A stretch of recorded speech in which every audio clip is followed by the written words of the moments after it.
Wyoming Territory, late May, 1883. The wind carried grit and pine through the foothills near Laramie, and by nightfall the sky bruised itself with storm clouds. The barn sat back behind the house, half sunk into a slope, hidden from the road by a stand of cottonwoods. That was where Naomi Lark stumbled, dress torn at the hem, veil lost somewhere miles back, and hands scraped from climbing down the ridge. She had not cried when she left the church. She had not cried when she crossed the river barefoot. But when she saw the open barn door, she choked on a sob and ran inside like it was the gates of heaven. She burrowed into the hay behind the stalls, curled tight, and let the quiet swallow her. The farm belonged to Isaac Callahan, 33, widowed, no children. He had worked this land alone for 7 years since his wife died of fever. He had a strong back, a quiet mouth, and hands that knew the weight of every tool in his barn. That night, he came in late, soaked in rain, and nearly stepped on Naomi's foot. She bolted upright, wild-eyed. He froze. The lantern swung in his hand, throwing gold across her face. She was shaking. Mud on her dress, a cut on her lip, and her eyes deep brown, scared, and locked on him like he might be the end of her. "I will leave," she said fast, voice cracking. Just do not call anyone. Please." Isaac set the lantern down slow. "You hurt?" "No." "You bleeding?" "No." "You running from someone?" Naomi hesitated. "Yes." He looked at her a long while. Then he reached behind the door, pulled down a clean quilt, and handed it to her. "Then stay." She stared at him like she was not sure he was real.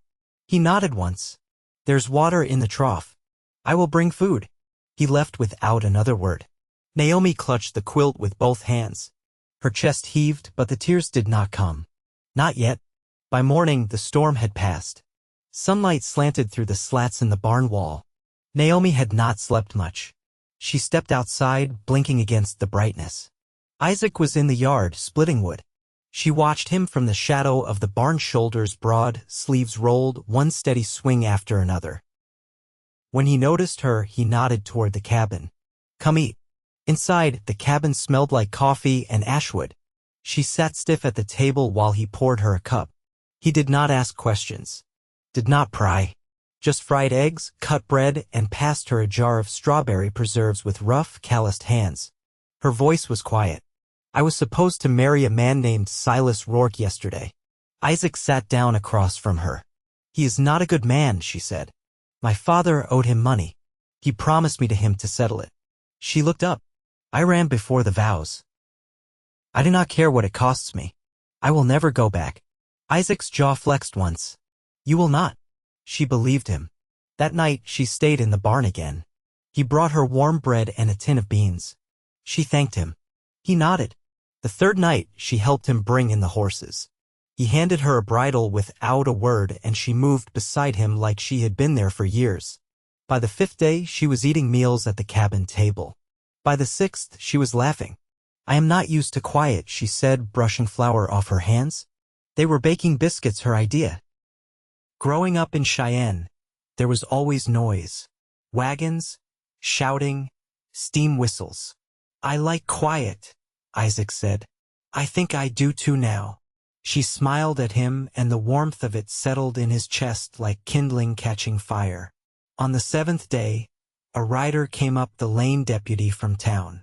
Isaac saw him first from the pasture. He set down his tools, wiped his hands, and walked to meet him. "Morning, Callahan," the deputy said, tipping his hat. "Heard you might have seen a woman come through here. Name's Naomi Lark. Bride ran from the altar in Cheyenne last week. Her family is accusing her of theft, some heirloom brooch. Big fuss." Isaac kept his face still. "No woman here." The deputy looked past him, toward the house. "Mind if I take a look?" Isaac's voice was level. "I do. This is private land." "You sure?" Isaac stepped closer. "I said no." The deputy studied him. Isaac did not flinch. After a long pause, the man tipped his hat again. "All right. Let us know if you hear anything." Isaac watched him ride off. Then he turned and walked straight to the barn. Naomi stood just inside, hands clenched. "You heard?" he asked. She nodded. "They said I stole it." I did not. It was my mother's. I wore it because I wanted to feel like she was with me. He stepped closer. You do not have to explain. I do not want to bring trouble on you. You being here does not bring trouble. Them coming for you does. Naomi's eyes welled. You could be arrested for hiding me. I know. She stepped forward. Why are you doing this? Isaac looked down at her. Because you did not deserve that life, and I will be damned before I let them drag you back into it. Her hand came up, brushed his chest. You do not even know me. I know enough. She rose up on her toes and kissed him. Soft, scared, grateful. He kissed her back. That night, she slept in the cabin, in his bed with his arms around her. And for the first time in years, Isaac Callahan dreamed of something other than work. The garden behind the cabin had long gone to weeds. Naomi found it the next morning while hanging laundry, a crooked square of earth outlined by old fence posts and a rusted wheelbarrow tipped on its side. She crouched and tugged at a vine, fingers testing the soil beneath. It was dry near the top but darker further down. She smiled, just a little, and went to find a spade. Isaac came around the side of the house with a sack of oats slung over one shoulder. He stopped when he saw her kneeling in the dirt, skirt tucked up to her knees, arms dusty past the elbows. You plan on planting something? He asked. I plan on bringing it back, she said, brushing her brow with the back of her wrist. Looks like there used to be tomatoes here, maybe beans. He set the sack down. Not since before I moved in. I figured. She stood, brushing off her hands. Roots still run deep. It's not too late for growing season, if we start now. His voice was gentle, but it landed heavy. Naomi met his eyes. I'd like to stay, if that's still all right. Isaac nodded once, slow. It's all right. That settled, she turned back to the patch. Then we're going to need manure, and probably a better hoe than the one leaning by the shed. I'll sharpen it. They worked side by side that afternoon. He brought buckets from the well and she sifted through the soil, pulling stones and laying them in a neat pile. The sun warmed her shoulders, and when she looked over at Isaac, bent to the task without complaint, something inside her quieted. Later, while she chopped onions by the stove, he mended the harness by the window. She glanced over once, saw how the light caught the gray at his temples, the way his hands moved with steady purpose. I don't know what happens next, she said. He didn't look up. You decide that. My father's name carries weight in Cheyenne. He knows people. Men who think promises matter more than consent. She paused. I don't want to live looking over my shoulder. Isaac set the harness aside. Then we make it so you don't have to. She stared at him. What do you mean? I know someone in Rawlins. Judge Hammond. He's fair. Owes me a favor from a land dispute I helped settle 2 winters back. He can file a petition to clear your name. Make it legal that you left of your own will. If we show proof that brooch was yours, it'll hold. Naomi's breath caught. It would mean going into town. He nodded. I'd go with you. I haven't stepped foot beyond this property in over a week. You wouldn't have to go alone. She turned back to the onions. That brooch is buried under the floorboard behind the stove. I didn't want to risk carrying it. His voice was low. You kept it safe. I couldn't let them take the last thing of hers I had. They didn't speak for a while after that, just worked in the soft hush of evening. Outside, the chickens settled and the wind made the pines whisper. Naomi set the table. Isaac lit the lamp. She brushed past him as she reached for the plates, and his hand grazed her back, nothing more than a touch, but it lingered. After supper, they sat on the porch. The rocking chair creaked beneath her. He leaned against the post, arms crossed. I used to think marriage was a kind of sentence, she said, eyes on the horizon. Something a woman had no say in. But I see you, and I think maybe that's not the only way. He looked at her, long and quiet. It isn't. The sky deepened to indigo. Naomi's fingers curled in her lap. You ever think about doing it again? Isaac didn't answer right away. Sometimes. Not in words. Just when the house feels less empty than it used to. She stood and stepped toward him. The lantern light caught the curve of her cheek, the soft pull of her mouth. "If I stay," she said, "it won't be because I need hiding." He reached out, gently took her hand. "Then stay because you're wanted." She leaned into him, forehead against his chest. And for the first time in her life, Naomi felt what it meant to be chosen, not exchanged, not bargained for but seen, and accepted, and held. The night passed without fear. The brooch remained where she'd hidden it, the garden waited for seed, and in the hush between breaths, something new began to root. The train to Rawlins left from Laramie every third morning. Isaac hitched the wagon at dawn, the horses already restless with the scent of coming rain. Naomi packed the brooch inside a folded linen handkerchief, then wrapped that in oilcloth, placing it inside a small satchel with a fresh shirt and her old prayer book. She wore a blue calico dress she'd found in a chest beneath the bed, too wide in the shoulders, but serviceable. Her hair was pinned close, no ribbon, no adornment. Just her. Isaac handed her up into the wagon without speaking, then climbed beside her. His coat was patched at the elbow, the brim of his hat weathered pale, but the way he held the reins made her feel steady. They reached the depot just as the sun broke through the clouds, streaking the mud in gold. Isaac tied the horses out back, then walked beside her to the platform, his bootsteps slow and measured. She kept her eyes forward. No one paid them much mind, a woman and man traveling with a purpose, nothing more. On the ride west, Naomi sat by the window, watching the land roll out in shades of ochre and sage. She didn't speak until they were past the Sweetwater River. "I used to think I'd never see beyond the county line," she said. "Now I can't seem to stop looking." Isaac glanced at her hands in her lap. "You'll see plenty more." "How far have you gone?" she asked. "Once to Denver, before the war. My brother lived there with his wife. They had a boy named Eli. I haven't seen them since '71. Do you write?" "No. Would you want to?" He didn't answer right away. "Then, maybe." She turned back to the window, but her hand found his on the seat between them. He didn't pull away. Rawlins was drier than she expected, and the wind cut low across the street like it had a blade in it. The courthouse stood plain and square behind a whitewashed fence. Isaac led her up the steps, hat in hand, and pushed the door open. Judge Hammond was older than she expected, with a limp and a voice like gravel. He didn't ask unnecessary questions. Isaac handed over the brooch, the deed to his land, and a folded letter from the Cheyenne jeweler who'd appraised the piece years ago.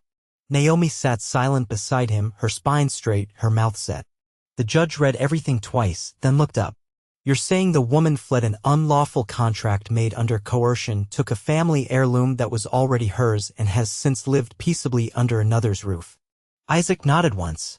The judge tapped his pen. "I'll notarize the statement and send it to the county court in Cheyenne.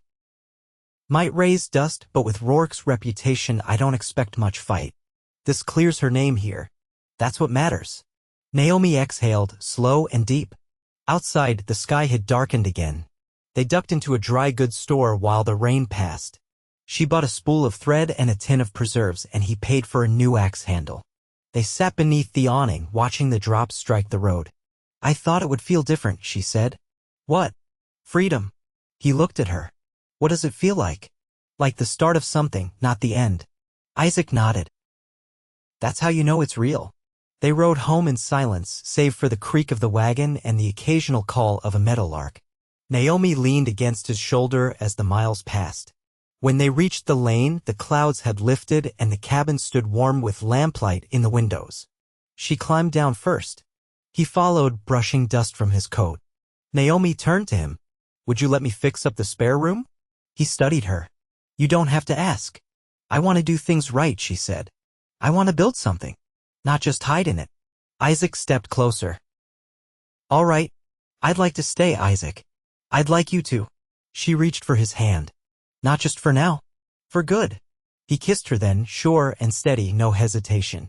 It was not a promise made in haste or fear, but one built in the quiet between days, in the rhythm of work and the kindness of staying. That night, Naomi unpacked her satchel in the corner room. She placed the brooch in the drawer beside the bed and laid the prayer book on the windowsill. Isaac brought in firewood and she met him at the door, fingers brushing his.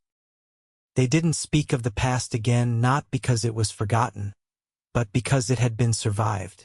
What came next was theirs to choose. June settled quiet over the land, the kind of hush that came after hard weather and harder choices.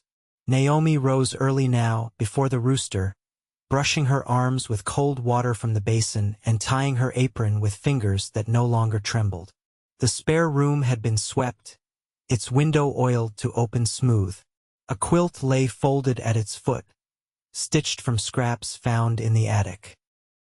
She slept there still, out of care more than distance, but most nights she woke with her cheek against the doorframe, drawn by the sound of Isaac's breath in the next room.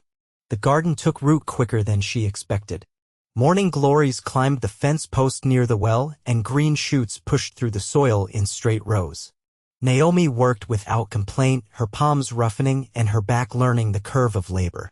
Isaac built a trellis from scrap lumber for the beans.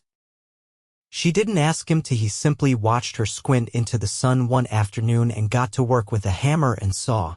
That evening she sat on the porch stairs, shelling peas into a chipped enamel bowl while he sharpened the scythe nearby. "I keep thinking about that judge," she said, her voice low. "About how he looked at me like I wasn't someone to pity." Isaac didn't pause. "You aren't. I used to think the only way to get out was to disappear. Now I'm beginning to think it's something else. Staying. Choosing to stay." He wiped the blade with a cloth. "There's strength in staying put." Naomi set the bowl aside.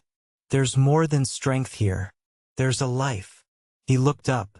"I don't mean just planting and cooking and sleeping under the same roof," she said. "I mean the kind of life that grows between people when they stop hiding from each other." Isaac stood slowly, wiping his hands on his trousers. "You afraid of what comes after?" "I'm more afraid of it passing me by." He walked over, not hurrying. She stayed seated, chin tilted toward him. When he reached her, he didn't speak, just held out his hand. She took it and he pulled her to her feet. They stood close, shadows long across the porch boards. "I'd marry you," he said, voice rough. "Not because you need protection. Not because anyone expects it. Because I want to." Naomi's breath caught. "I didn't think I'd ever want that again. You don't have to answer now." She placed her fingers on his chest, over the place where his heart beat steady beneath his shirt. "I already have." They were married the next Sunday under the cottonwoods behind the barn where she'd first taken shelter. No preacher, no papers yet, but both of them clean-faced and sure. The only witness was old Mrs. Keene from the neighboring homestead, who brought a basket of molasses bread and a smile that reached her eyes. Naomi wore no veil. She wore the blue calico again, washed and mended with care. Isaac shaved for the first time in a month, and his hands trembled only once when he slid the ring onto her finger. A simple band he'd fashioned from a coin he'd kept since the war. That night, they shared the same bed for the first time without fear or hesitation. No words passed between them in the dark, only the warmth of skin against skin and the quiet rhythm of two people building something that couldn't be taken.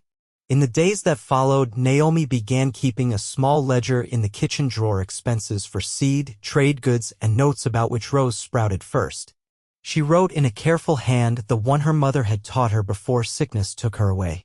Isaac added entries when he remembered weather patterns, fence repairs, the name of a man in Medicine Bow who could fix the plow blade proper.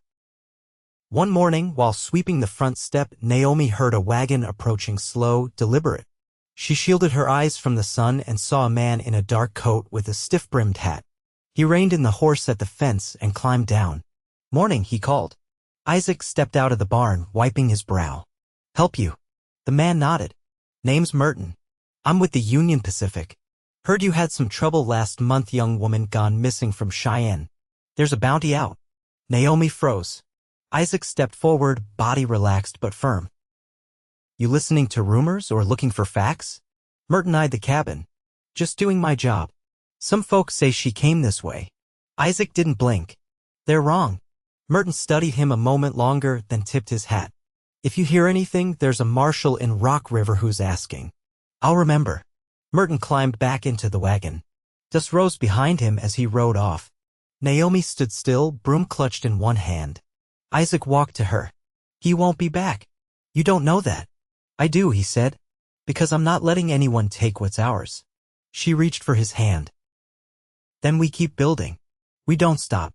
Not for them. He wrapped his fingers around hers. We won't. The sky that day was clear, and the wind smelled of cut grass and new wheat. The world wasn't easy. It never had been. But it was theirs now, earned, stitched together with work and grit and the slow, holy fire of love that asked nothing but truth in return. The first frost came late that year, crisping the edges of the cottonwood leaves just before the harvest reached its peak. Isaac had built a second shed near the smokehouse to store the tools that no longer fit in the barn. Naomi had taken to keeping dried herbs on hooks above the stove, sage, yarrow, and a bit of pennyroyal for the headaches that came when the wind shifted too fast. She stood at the kitchen table one morning, rolling dough for winter pies, when Isaac came in holding the post. He set down a folded letter, the seal already broken. From Hammond, he said, and crossed to the basin to wash his hands. Naomi wiped her palms on her apron before unfolding the page. Her eyes moved across the judge's tidy script, confirmation, filed and final. The petition had gone through. No further claims could be made. No warrants. No bounty. Her name was hers again. She didn't speak for a long moment, just breathed in through her nose, slow and careful. Isaac dried his hands and leaned back against the counter. It's done. She nodded. It's done. He watched her for a moment. You all right? I don't know yet. Isaac stepped forward, pulled out a chair, and sat across from her. Say what you need. Naomi looked down at her hands, flour dusting the creases of her knuckles. I lived my whole life being told I was someone to be dealt with. Traded. Managed. Even after I ran, I still felt it like I was waiting for someone to take the reins again. But now I've got this paper. She tapped it once. And it says I belong to no one. Isaac's voice was quiet. You don't. She met his eyes. But I want to belong somewhere. Not to someone. With someone. He reached across the table, palm up. You already do. She placed her hand in his, and the warmth that passed between them didn't carry fear or uncertainty. Only the weight of something deeply known. Later that afternoon, Naomi took the letter and tucked it behind the beam above the hearth. Not hidden, not displayed, just placed where it belonged. The land kept them busy through the shortening days. Isaac traded a month's worth of eggs and flour for lumber to repair the north fence, and Naomi took in sewing from Mrs. Keene's niece, who had married a man with shoulders too broad for his store-bought shirts. They began to talk of adding a second chimney before the true cold set in. One evening, as they shelled corn by lantern light, Naomi glanced toward the rocking chair in the corner. We'll need another one, she said. Isaac looked up from the pile of husks. Chair? No, she said, and waited until he looked at her fully. Cradle. His hands stilled. You sure? She nodded, slow and steady. It's early, but I know. He didn't speak right away. Then, we'll build one. Naomi leaned her head against his shoulder. Not alone this time. No, he said. Not alone. The days grew colder, but the house grew warmer. Naomi began knitting in the evenings, her fingers learning the rhythm of small stitches. Isaac worked longer hours in the barn, making space for the new life they would welcome. They didn't speak of what they had lost before, of the wife he had buried or the mother she had mourned. They didn't need to. What they were making now wasn't a replacement. It was the beginning. By the time the snow came, the cradle was finished. Isaac built it from pine he milled himself, with soft corners and a carved ridge of wildflowers along the side. Naomi lined it with a wool blanket dyed in onion skins and stitched a row of stars along the hem. On the first morning of the new year, Naomi sat on the porch steps wrapped in a shawl, watching the sky pale into morning. Isaac came out behind her and sat down without a word. He passed her a tin mug of coffee, still steaming. She took a sip, then looked out across the field. We've come a long way. Isaac nodded. And we've got further still. She turned toward him, eyes soft. I'm not afraid of it. He studied her face, the quiet resolve there. Neither am I. They sat in silence as the sun rose clean over the ridge, lighting the frost on the roof and the steam rising from the horses' backs beyond the barn. The wind held still, just for a moment, as if the world itself was catching breath. Inside, the fire crackled low. The cradle sat near the hearth, empty but waiting. Years passed. The land grew stronger under their care, and so did they. Naomi gave birth to a daughter that spring, her cry sharp and sure. They named her Clara after Isaac's mother, and she grew up knowing the feel of soil between her fingers and the sound of her parents' laughter drifting through the open door. Naomi taught Clara to sew and read, and Isaac taught her to ride and mend fences. She was brown-eyed and sharp-tongued, with a fierce sense of right and wrong that made Mrs. Keene shake her head and smile. They built a second room when she turned 5 and planted a second orchard the year after that. They never left the homestead for long, never needed to. The world came to them in letters and trade, in stories shared around the fire by neighbors passing through. The land gave what it could, and they gave back twice as much. Naomi never forgot the road that brought her there, but she no longer feared it. The past lay behind her like the curve of a hill climbed, crossed, and no longer rising. She and Isaac grew older with the seasons, hands always busy, hearts always full. They never stopped building fences, garden beds, shelves for Clara's growing collection of books. And in all those years, through every storm and harvest and quiet winter night, they never once forgot how it felt to choose each other. Theirs was a life shaped not by ease, but by care, a life earned, kept, and shared. And they lived it side by side all their days.